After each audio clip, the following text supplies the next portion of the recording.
చూస్తానని అనుకోలేదబ్బి.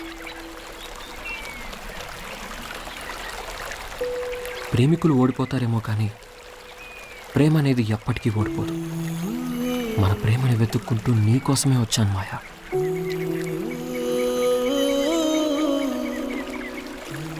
నేను నిన్ను పెళ్లి చేసుకోలేనని చెప్పినప్పుడు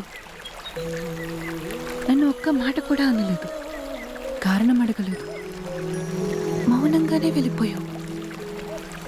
ఎందుకు అని ఇప్పుడు కూడా అడగవా? ఈ పరిస్థితిలో అన్నాను అని ఎప్పుడైనా ఆలోచించావా? నిర్ణయం నువ్వు తీసేసుకున్న తర్వాత కారణం నాకెందుకు చెప్తున్నావు మాయా?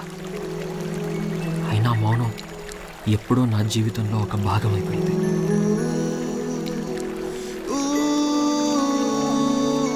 నాన్న నా చిన్నప్పుడే అమ్మని వదిలేసి వేరే పెళ్లి చేసుకున్నారు.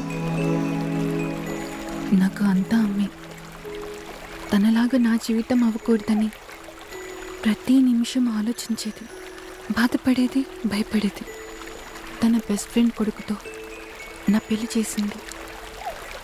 నువ్వు ఇదంతా ఎందుకు చెప్తున్నావు మాయా? నువ్వు అబద్ధం చెప్పినంత మాత్రాన నీ మీద ప్రేమ పోదు. ఒకవేళ నిజం చెప్పినంత మాత్రాన కూడా నీ మీద కోపం రాదు.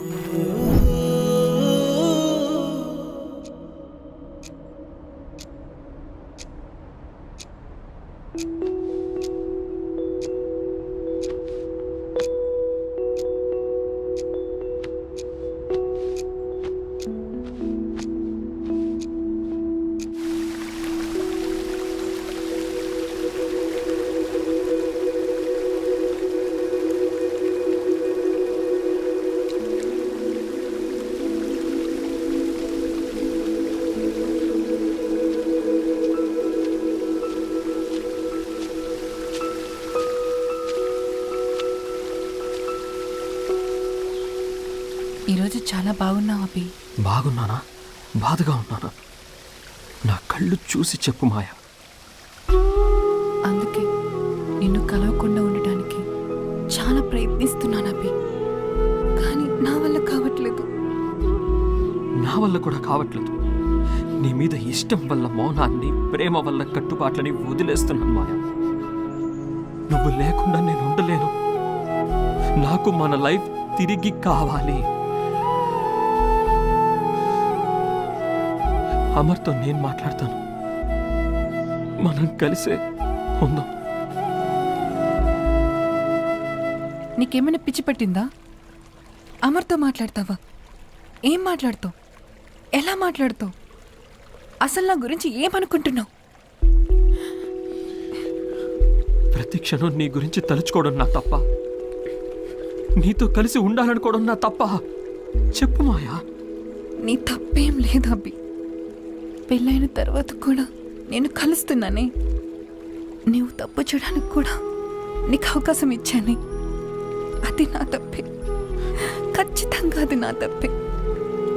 ఇక నుండి నా గురించి ఎదురు చూడకు మాయా. ప్లీజ్ అబ్బి. ఎందుకు అర్థం చేసుకోవట్లేదు మాయా?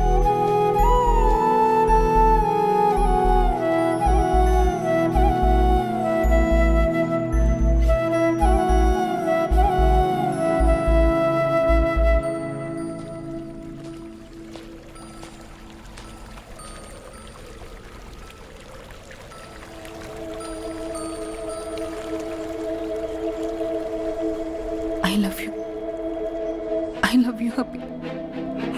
కానీ నీతో రాలేను. ఎందుకంటే నేను ఈ లోకంలోనే లేను కాబట్టి.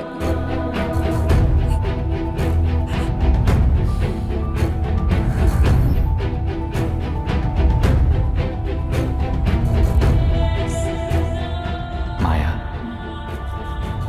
మన మనసులు కలవకముందే మన పెళ్లి జరిగిపోయింది. మన శరీరాలు కలవకముందే మన ప్రాణాలు కోల్పోయాం. ఇలా ఈ రూపంలో మనం ఎందుకున్నామో, ఎన్ని రోజులుంటామో తెలీదు.